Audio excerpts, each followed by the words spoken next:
Hi, my name is Mariah Starnes.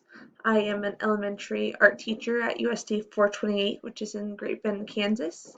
I teach art on a cart, so I go into each individual classroom with a cart of supplies and teach the students at their desks in their classrooms. Something interesting about myself is that I am 7 months pregnant with my third child and hoping to get all this schooling done before baby is here in September.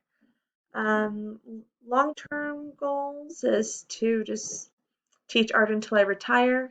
I would like to eventually move up to working either at a museum teaching children or, you know, short-term helping out with organizations outside of the schools as well, teaching art. That would be really nice.